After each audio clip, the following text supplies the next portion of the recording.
할렐루야, 아멘. 사람은 방법을 찾지만 하나님은 사람을 찾는다라는 말이 있습니다. 이는 하나님께서는 하나님이 쓰실 사람을 찾고 계신다라는 말씀입니다. 그래서 예레미야 5장에 보면 하나님께서는 공의를 행하여 진리를 구하는 사람을 한 사람이라도 찾는다면 내가 이 성을 사하시겠다라고 말씀을 하셔요. 그런데 하나님이 찾으시는 사람은 우리가 생각하기에 대단한 사람이 아닙니다. 특별한 사람이 아닙니다. 그럴 필요가 없습니다. 미디안의 학정으로 인해서 모든 것을 빼앗겼고 고통과 절규 가운데 그 백성을 구원해내시기 위해서 하나님이 찾으셨던 기드온, 그는 평범한 사람이었습니다. 우리와 비슷한 보통 사람이었습니다. 그런데 하나님이 찾으셨고 함께 그와 동행을 하시자 그는 미디안 땅의 능력의 주인공이 되었고 그 땅의 모든 백성의 축복의 통로가 된 사람으로 우뚝 서게 되었다는 말씀입니다. 예수님께서도 사람을 찾아 쓰실 때, 그리고 제자들을 쓰실 때에 그 제자들의 신분을 보면은 절대로 특별한 사람들이 아니었습니다. 그렇다면 하나님이 찾아서 쓰시는 사람은 누구일까? 이 가운데 먼저 알아야 될 것이 있습니다. 그것은 하나님께서 부르시어 쓰시는 사람은 하나님의 선택과 부르심에 의해서이지만 세상 사람들이 선택하여 쓰는 사람은 상대에게 쓰일 만한 조건들이 갖추어져 있어야만이 쓰임을 받을 수가 있습니다. 이 말을 다른 말로 말하면 하나님은 누구든지 쓰셔서 하나님의 사람으로 만드시지만 사람은 만들어진 사람을 써서 자기 일을 시킨다라는 얘기예요. 그래서 오늘날 많은 젊은이들이 공부를 하는 목적도 여기에 있어요. 실제로 왜 공부를 하느냐, 왜 열심히 하느냐? 좋은 직장을 잡기 위해서죠. 좋은 직장을 잡으면 어떻게 하느냐? 좋은 배우자를 만나기 위해서예요. 그리고 자녀를 낳고 행복하게 살기 위해서요. 물론 그 중에는 자녀를 안 낳기를 원하는 사람도 있지만요. 문제는 뭐예요? 그렇게 열심히 50대를 살고 60대를 살아요. 그 이후에 어떻게 할 건데? 아무리 생각해도 답이 없어요. 결국에 뭐죠? 죽지요. 예. 그렇다면 지금 열심히 공부를 하는 목적도, 열심히 인생을 향하여 뛰어가는 목적도 우리는 죽기 위해서예요. 미안한 얘기지만요. 그렇다면 문제는 그거예요. 이렇게 경험이라는 스펙을 쌓는 목적도 세상 사람들에게 쓰임받는 조건에 맞게 하기 위해서 힘쓰는 일이라 해도 절대로 과언이 아니에요. 그것은 내가 어디서든지 쓰임을 받는다는 기쁨보다도요, 내가 원하는 곳에서 쓰임을 받는다는 그 기쁨이 훨씬 더 크기 때문에 그런 거예요. 그래서 여러분, 나를 원하는 곳이 있다면 나는 기쁘고 감사해요. 그런데 내가 원해서 들어가는 곳에는요, 이력서를 써가지고 거기다가 내 스펙을 추가시켜야 되고 인터뷰를 할 때요, 굉장히 많은 대답을 우리가 꾸며 살아도 해서 좋은 인상을 보여야 돼서 새 양복도 맞춰 입고 새 양장도 입고 신발도 신고, 그 다음에 요즘에 한국에서 젊은이들은 인터뷰를 위해 가지고 이 뭡니까, 이 얼굴 마사지도 받는다고 그래요. 예. 그래서 좀 핸섬하게 매끈하게 보여야만이 거칠한 것보다 훨씬 낫다는 거예요. 그러니까 쓰임 받게 하기 위해서 우리가 노력을 하는 거예요. 그런데 우리는 필요한 곳에 내가 쓰임을 받는다면 얼마나 좋을까요? 저는 이런 면에서 교회 목회자의 초청도요, 목회자에 대한 청빙도요, 설교 들어보고요, 그리고 또 그 사람 이력서 보고 어디까지 배웠나는 스펙을 보고, 이거 참 좋아요. 그런데 문제는 뭐냐? 여러분 꼭 아세요. 목사가 설교를 못하는 목사는 한 사람도 없습니다. 그리고 그 누구도 은혜를 꼭 받게 돼 있어요. 왜? 처음 듣잖아요. 새로운 말이잖아요. 이거는요, 그냥 진리예요, 여러분. 근데 그 설교 한 편을 듣고 그 사람이 우리 교회 담임 목사가 돼야 된다? 그거는 아닌 것 같아요. 최소한도 여러분들이 소문나서 알아지는 인품 있는 목회자가 있다면요, 그분을 정중하게 모셔오는 거예요. 우리가 가려갖고 뽑는 게 아니라 우리가 모셔오는 거예요. 그래서 저는 모시고 갈 사람이 없어가지고 저는 항상 개척만했어요. 예. 저를 원하는 사람이 없더라고요. 스펙도 약하지 무엇도 약하지 다 해가지고 그래서 개척밖에 안 했어요. 예. 개척을 안 하니까요 너무 쉬워요. 예. 왜요? 아무도 없는 데서 시작하면요 뭐밖에 없다고요? 성장밖에 없어요. 예. 왜? 밑바닥이잖아요. 그런데 일어난 일밖에 없잖아요. 거기서 성도가 나갈까 염려하고 걱정하고 근심할 일이 없어요. 예. 그런데 거기엔 성장만 있잖아요. 그런데 보통 사람들은 그래요. 수많은 숫자가 모이는 교회에, 아니면은 좋은 장로님들이 계시는 교회에, 아니면은 사업장을 해가지고 교회 재정이 빵빵한 교회에 가고 싶어가지고 이력서를 내놓고 마음이 불안해가지고요 그 이력서 청빙위원회에다가요 전화를 해가지고요 어떤 분은요 그 교회에는 비즈니스를 하시는 분이 몇 가지 됩니까? 그리고 헌금은 얼마 정도 나옵니까? 왜? 자기 봉급부터 먼저 챙기는 거예요. 예. 여러분, 이것이 바로 세상에 쓰임받는 조건입니다. 이런 면에서 최소한의 쓰임받는 좋은 인재의 조건이 무엇인가를 우리가 안다면 좋겠죠. 그 쓰임받는 사람에게는 그만큼의 만족감이 있기 때문에 그렇습니다.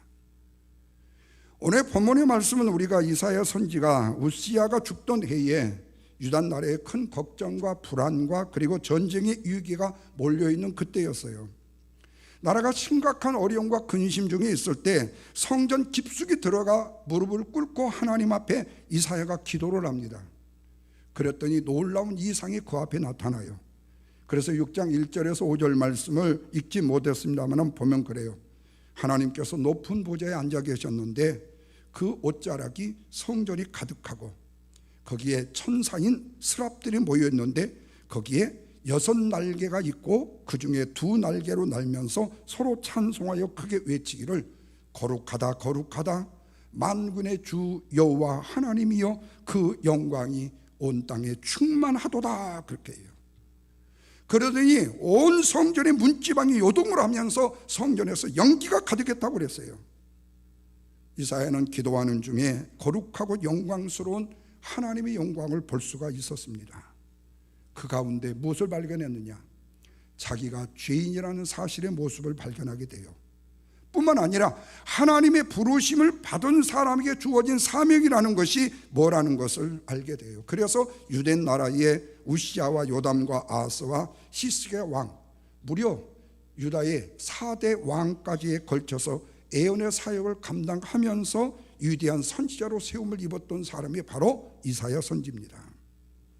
우리는 여기서 평범한 이사야라는 사람이 어떻게 이런 특별한 예언의 사역을 감당할 수 있는 선지자가 될 수 있었는가? 그리고 어렵고 힘든 중에도 이 사역을 어떻게 감당할 수 있는가? 오늘 또 저와 여러분에게 적든 크든 맡겨있는 직분의 사명을 감당하는 우리 모두에게 은혜가 되시기를 주님의 이름으로 축원합니다. 먼저는 사명을 받은 사람에게 필요한 것이 바로 간절함이라는 거예요. 자, 본문 8절 말씀을 다 같이 한번 읽겠습니다. 내가 또 주의 목소리를 들으니 주께서 이르시되 내가 누구를 보내며 누가 우리를 위하여 갈고 하시니 그때 내가 이르되 내가 여기 있나이다 나를 보내소서 하였다고 말하고 있습니다. 어느 날 이사야가 성전에서 기도하다가 하나님의 보좌를 뵙게 됐는데 신비한 체험을 했다고 말씀을 드렸어요. 그 환상 속에서 자신의 모습을 발견했습니다. 그랬더니 자기가 엄청난 죄인이에요. 두려웠어요. 그래서 회개하고 자복을 합니다. 그때에 스랍 하나가 화절을 단에서 취해가지고 화로불에 있는 이 인두 같은 걸 취해가지고 그 핀 불을 숯불을 가지고 와서 입에 댔다고 그랬어요. 여기서 말하는 스랍은 일종의 천사를 의미합니다. 그런데 그 천사가 죄로 인하여 탄식하던 이사야의 입술을 숯불로 지져줄 때에 비로소 이사야는 하나님의 불을 체험하는 놀라운 역사를 체험하게 됐다.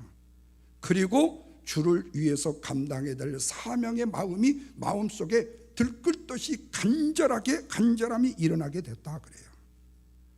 여러분, 하나님 앞에 쓰임받는 사람의 특징이 있습니다. 그것은 우리가 불의 체험을 하든 하나님의 음성을 듣는 체험을 하든 하나님의 형상을 보든지 병자를 치유를 받든지 하나님의 말씀을 읽다가 눈물을 흘리든지 이런 영적인 체험들이 반드시 필요하다는 말씀이에요. 이런 체험이 없이 하나님의 말씀에 대한 깊은 체험이 없으면 내 자신이 죄인이라는 사실을 인식하지 못하는 거예요. 내 자신은 항상 의롭고 내 일은 항상 좋다라고만 착각하는 거예요. 그리고 사명을 주시는 분의 간절함과 사명을 받은 사람의 간절함이 무엇인가를 알게 돼요. 하나님이 왜 나를 부르셨는가, 왜 나를 세우셨는가, 교회가 왜 나를 세웠는가, 이에 대한 간절함을, 그리고 하나님의 간절함과 내가 감당해야 될 사명의 간절함을 깨닫게 된다는 거예요. 그 사명에 불이 붙는 원인이 되어지고 그 사명에 대한 깊은 갈망이 여기서부터 생겨요.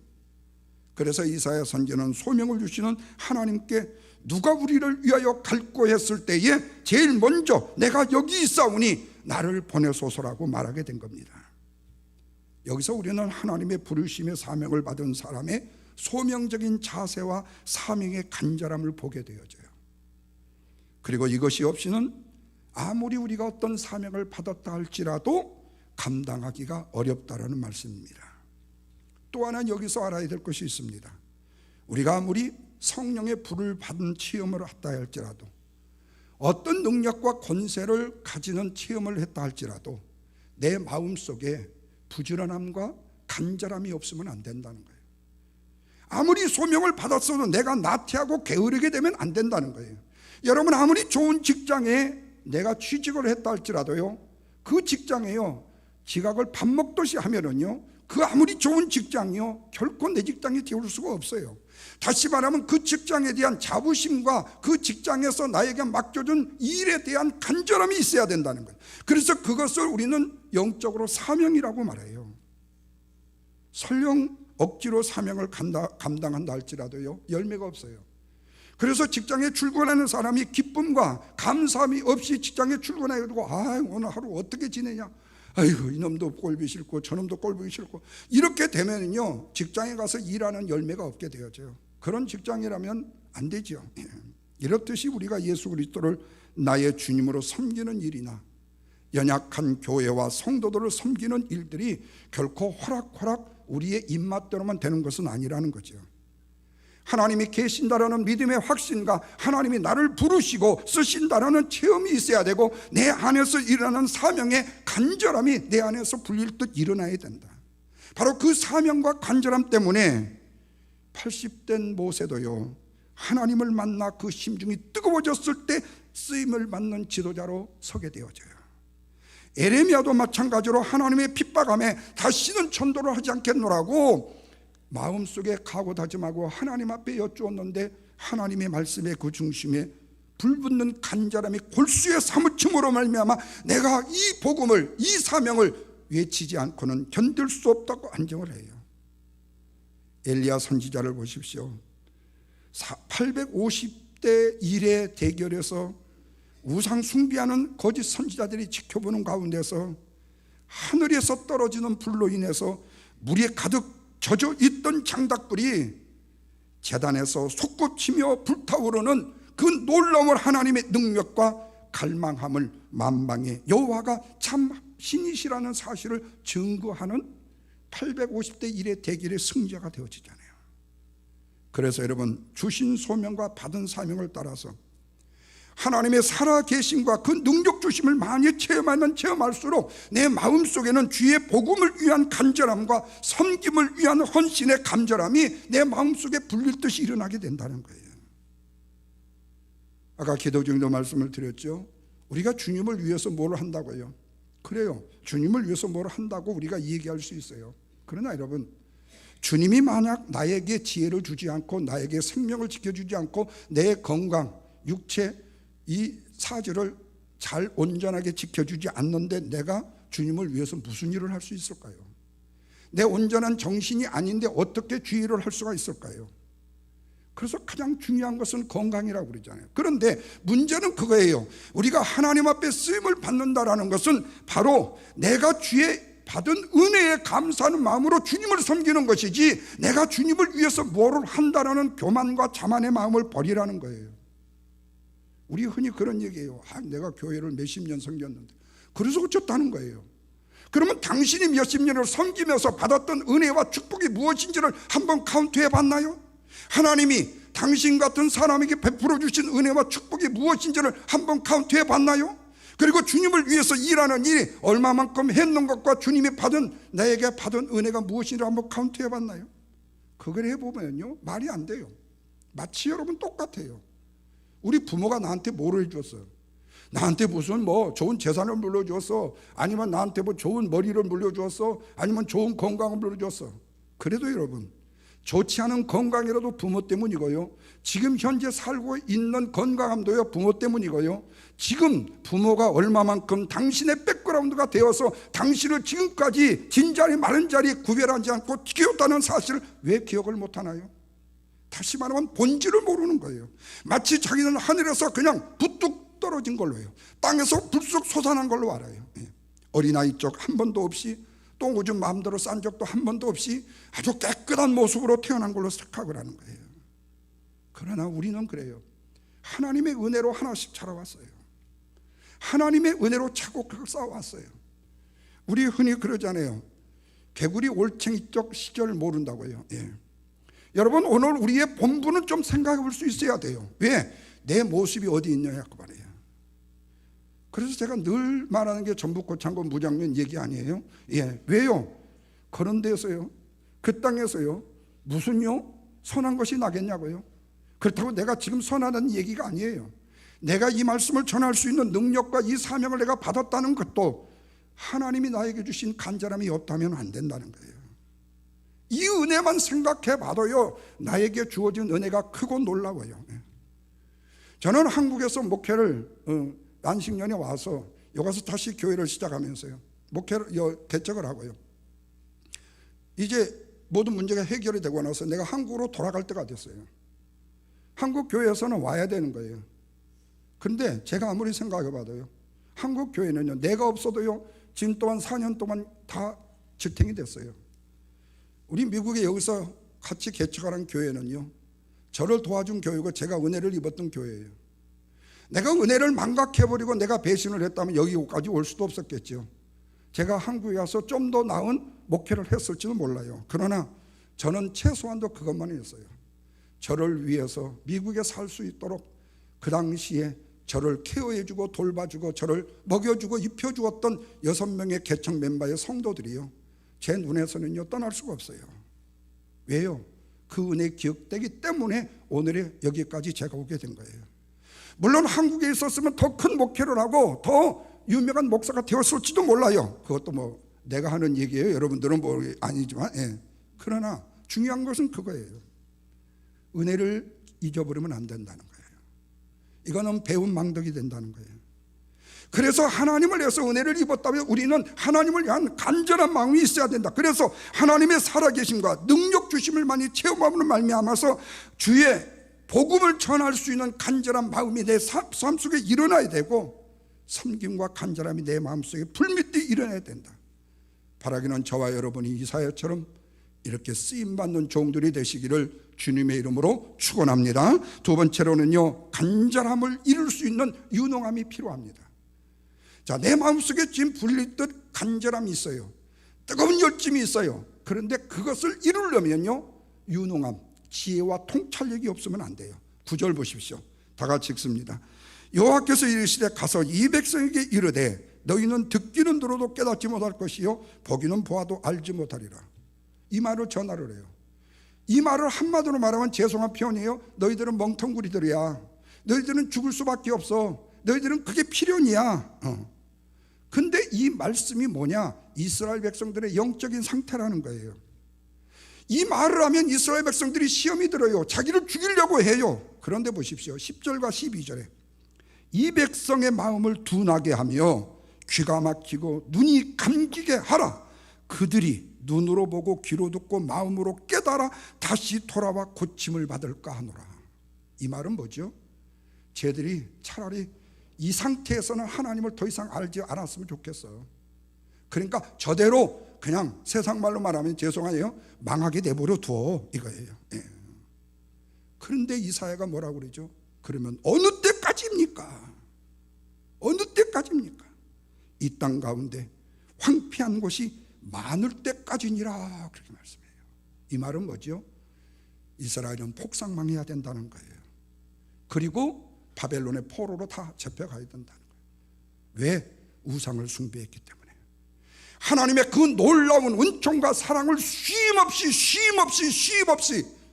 아브라함 때부터 이삭, 야곱, 그리고 모세를 통해서 출애굽을 시켜 광야 40년에서 여호수아를 통해서 가나안에서부터, 그리고 다윗과 사울과 다윗과 솔로몬을 통해서 지금까지 주신 그 영광의 축복들을 저희들은 까맣게 잊어버리고 자기들이 잘난 양 힘써 애써 우상만 섬기고 있다는 거예요. 진짜로 섬겨야 될 하나님에 대한 섬김은 아랑곳하지 않고 우상만 섬기고 있다는 거예요. 어쩌면 여기서 우리가 한편에 이해는 되어요. 왜? 계속 섬겼던 하나님이 너무 질린 것 같아요. 하나님이 베풀어 주셨다고 하는데 이전에는 뭔가 베풀어 주신 것 같은데 요즘에는 영 하나님도 깜깜하신 것 같고, 그래서 뭔가 새로운 신이 있다고 그러는데 한번 볼까? 그랬더니 바알이 눈에 딱 띄어. 저건 풍요의 신이래. 내가 농사를 지어도, 내가 양을 키워도 뭔가 엄청나게 준대. 그래서 한번 섬겨봐요. 그런데 보니까 재미가 있어. 왜? 이 거짓되고요, 그리고 또 세상적으로 있는 것은요, 재미가 있거든요. 문제는 그 재미에서 빠져나오는 사람이 중요한 거예요. 우리가 어떤 일에요, 게임에 빠지든지 아니면은요 무슨 이 유튜브 뭐에 우리가 나쁜 일에 이게 빠지게 될 때예요, 그 정도를 넘어서는 것이 문제예요. 정도를 끊고 거기서 다시 컴백하는 게요 굉장히 중요한 거예요. 누구나 거기에 유혹에 빠질 수가 있어요. 거기에 넘어질 수 있어요. 그런데 문제는 뭐냐? 끝까지는 가지 마라 그 말이에요. 여러분 스닥을 보십시오. 한순간에 그냥 뭐 바트코인이 뭐 그냥 해갖고 누가 뭐 1억 불을 벌었대. 와, 괜찮은 거래. 요즘에 그게 히든카드래. 그때는 이미 죄송하지만 막차 타신 걸로 믿으시기 바랍니다. 예. 왜? 당신까지 그렇게 비트코인 아니라 그 스닥이 돈을 벌어줄 여유가 없단 말이에요. 이미 그 소문이 내 귀에 들렸을 때는요, 이미 발빠른 유능한 사람들이 다 가져갔어요. 우리가 이 말씀을 통해서 하나님께서 이사야에게 맡긴 사명을 보면요, 이스라엘은 망하는 것을 보고 있으라는 말처럼 보여지잖아요. 그러나 우리가 이 사실에서 하나님께서 맡기신 일에 대한 일처리의 능력의 지혜가 있어야 된다는 사실을 깨달아야 돼요. 액면 그대로만 듣지 말라는 거예요. 여러분, 말 안 듣는 자식한테요, 너 호적에서 파버린다, 너는 내 자식 아니다, 이렇게 한다고 해서 부모가 진짜로 파내는 부모 봤어요? 그 말은 뭐죠? 너 정신 좀 차려라, 그 말 아니에요? 그런데 다른 것은 불순종하다가 그 말에는 순종해가지고 나를 파버렸대. 그래갖고 아예 판줄로 알고 평생을 사는 자식이 있다면 어떨까요, 여러분? 그것은 세상 말로 말하면 머리가 안 돈다는 얘기 아니겠어요? 이사야는 자신이 소명을 받을 때 지존하신 하나님의 발 앞에서 참으로 저주받아 마땅히 지옥에 가야 될 더러운 죄인된 자기의 자신과 당신의 백성들을 발견했다는 거예요. 그래서 이사야는 화로다 나여 망하게 되었도다라고 탄식을 하고 만다는 겁니다.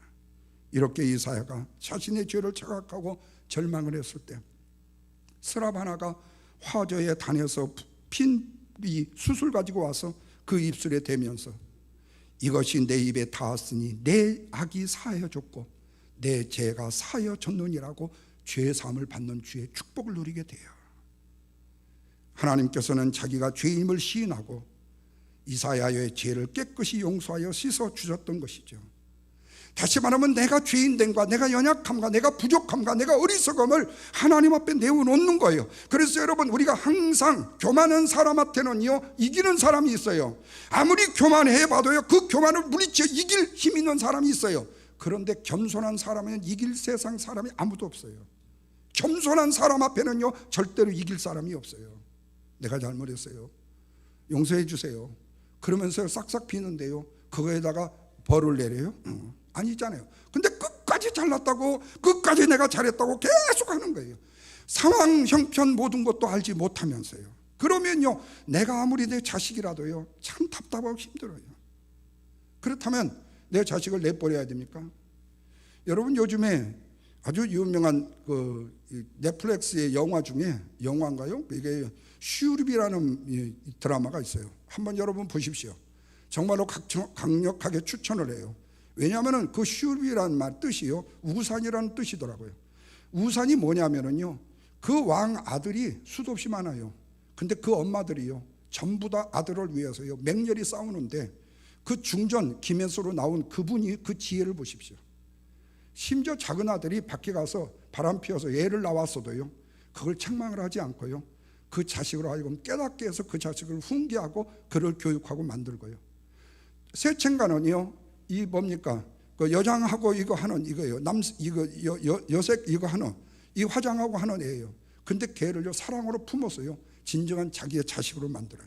저는 그걸 보면서요, 야, 정말로 이런 지혜로움이 우리에게 필요하구나. 우리가 사랑하는 내 자녀가 아니면 어떤 문제에 있어서 그 문제의 현상이 드러나는 것만 가지고 내가 그게 아니다 기다 이게 따질 것이 아니라 그 현상 자체를 만들 수 있는 요인이 무엇인지를 위해서 우리가 엎드려 기도하는 문제는 더 중요하다는 거예요. 그래서 여러분 스스로 강자인 척하거나 완벽한 척하거나 이로운 척하거나 교만한 저들이요 우리 주위에 얼마나 많습니까? 그래서 우리는 나 자신은 연약하게 그지없는 자요 저주받아 마땅한 자요 멸망을 당해 마땅한 재앙의 사람임을 내 자신이 먼저 발견해야 된다는 거죠.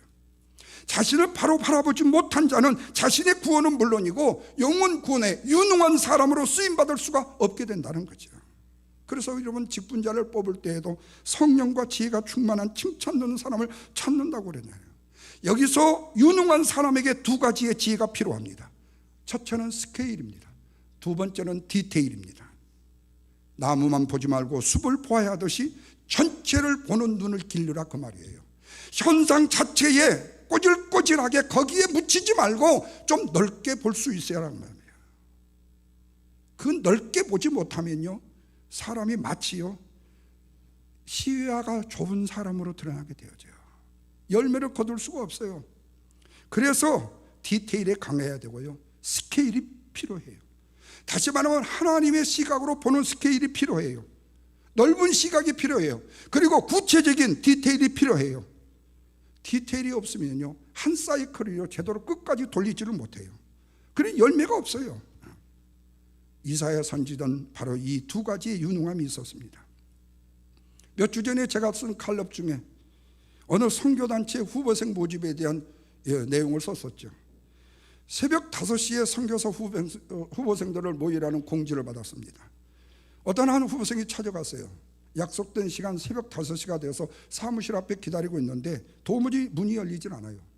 3시간을 기다리는데 아침 8시에서 문이 열리는 거예요. 그런데 거기에 스태프분이 미안한 말 한마디도 없이 들어오라고 하더니 시험을 본대요. 그래서 시험이 뭔가 하고 들었더니 처음에 문제를 내더래요. 딱 2문제밖에 없어요. 처음에 뭐냐, 보이의 스페링이 뭐냐, 둘 더하기 둘은 몇이냐. 그래서 하도 쉬운 문제라서 BOY요 그리고 둘 플러스 둘은 4요 이렇게 했대요. 그랬더니 합격입니다 그러더래요. 그래서 왜 이렇게 시험이 쉽고 이렇게 인터뷰가 쉬운데 이렇게 3시간을 무려 기다리고 했는가 그랬더니 이유를 3가지로 얘기를 하더라는 거예요. 첫째는 새벽 5시에 오는데 그 부지런함이 확인이 됐으니까 합격. 두 번째는 3시간을 기다린 걸 보니까 인내를 지닌 사람에게 선교지에 가갖고 어렵고 힘들다고 그냥 뒤로 물러날 사람이 아니라는 거 합격. 세 번째는 쉬운 문제도 대답하는 거 보니까 교만하지 않고 겸손한 사람이라는 거예요. 부지런함, 인내, 겸손을 갖춘 더 준비된 선교사가 어디 있겠어요. 잘나고 못나고 스펙이 뛰어나고요 이게 문제가 아니라는 거예요. 사랑하는 성도 여러분, 하나님의 부르심을 받은 사명자라고요 보통 사람보다 특별하게 다른 사람은 아닙니다. 그러나 지혜와 통찰력을 가진 유능한 사람이 되면요 하나님의 거룩한 일들의 쓰임을 받을 수가 있어요. 그리고 하나님의 사람에게 강한 능력이나 좋은 스펙이 중요한 것이 아니라 문제는 하나님에 대한 갈망과 하나님에 대한 내 마음의 소원이라는 거예요. 이사야가 하나님의 부르심을 받을 때 자신은 부정한 사람이라는 사실, 그리고 내 자신의 죄가 뭐라는 사실을 알았다고 그랬죠.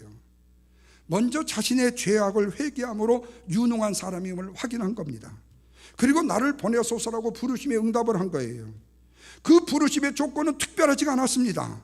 다만 이런 자를 찾겠다 하시는 하나님의 간절함과 유능함이 있는 사람이라면 하나님의 뜻을 이루는 사람이라고 하나님은 생각하신 거예요.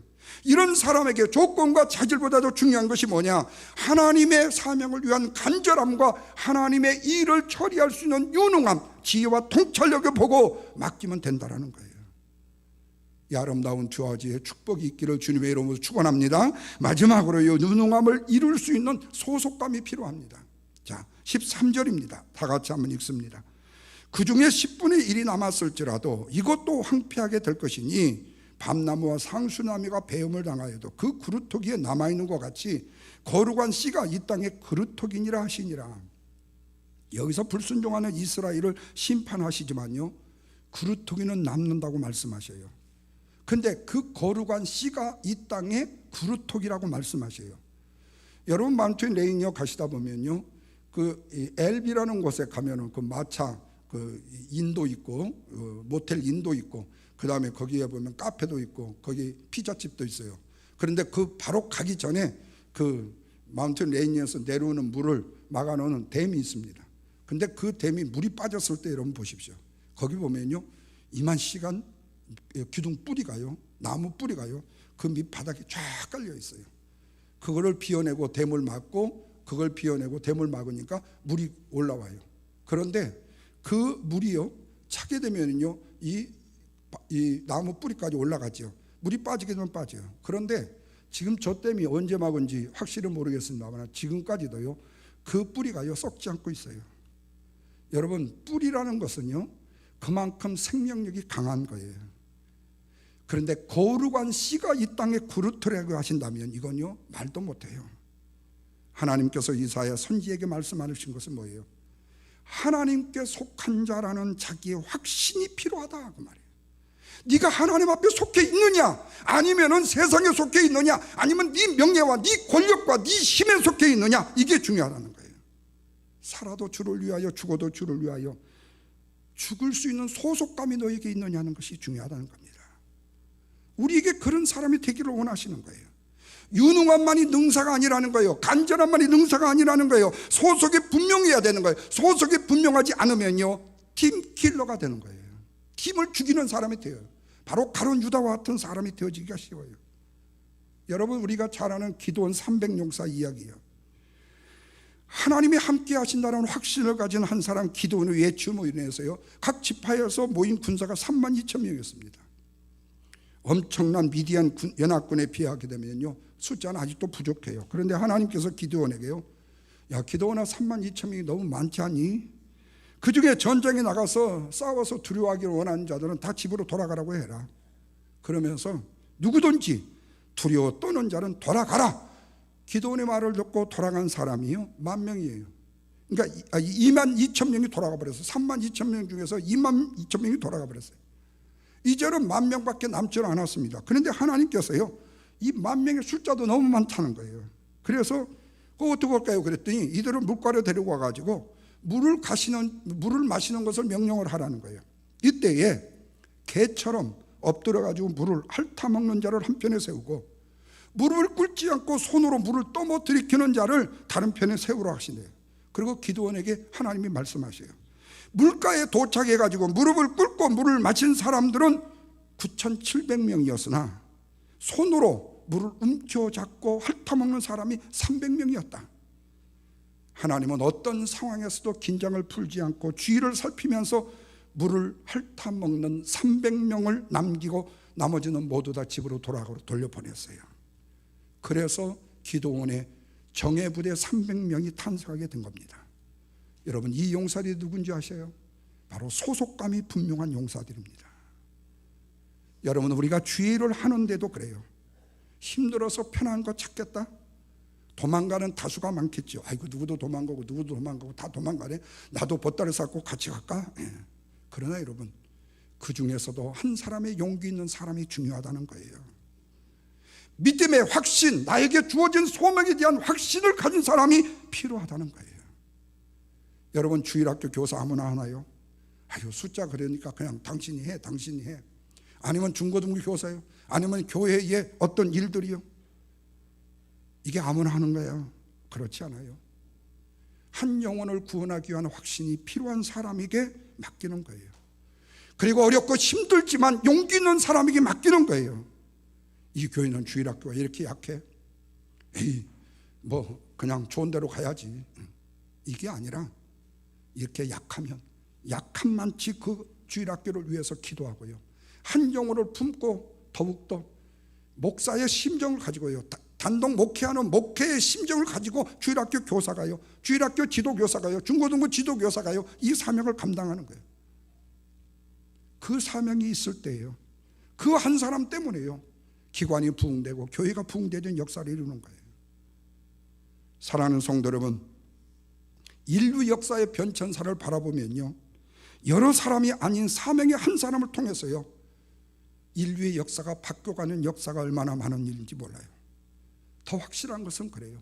기도원같이 하나님이 함께 하신다라는 확신을 가진 한 사람이요, 우리에게 필요하다는 거예요. 그래서 우리는 한 번쯤 명심을 해야 될 필요가 있습니다. 무슨 일을 할 때든지 하나님보다 내 자신의 능력과 주변의 수적인 힘이나 물질적인 힘을 의지하지 말자는 거예요. 오직 하늘로부터 임하는 주의 능력과 손길만이 우리로 하여금 사탄 마귀에서 승리하게 하시고, 또한 사탄 마귀의 세력을 물리치고 이기게 하시는 주님의 능력이 있다는 사실을 믿어야 되죠. 이를 위해서 하나님께 필요한 사람은요, 이사야처럼 사명을 이루기 위한 간절함이 필요한 사람이어야만 됩니다. 그리고 그 간절함을 이룰 수 있는 유능한 사람이어야만 합니다. 그리고 그 유능함을 이룰 수 있는 소속감이 필요한 사람입니다. 그래서 여러분, 우리가 꼭 기억해야 될 것은 성도의 싸움은 혈과 육에 대한 싸움이 아니라 혈과 육의 영적인 싸움이라고 말씀하잖아요. 그리고 이 최대의 싸움의 무기는 오직 말씀과 그리고 믿음과 기도라는 그 힘이라는 사실을 잊지 마시고, 주님 부르심에 합당하게 쓰임받는 간절함과 유능함과 소속감을 가진 주님의 영광교회 살아가는 성도들이 되시기를 주님의 이름으로 축원합니다. 기도하겠습니다. 하나님,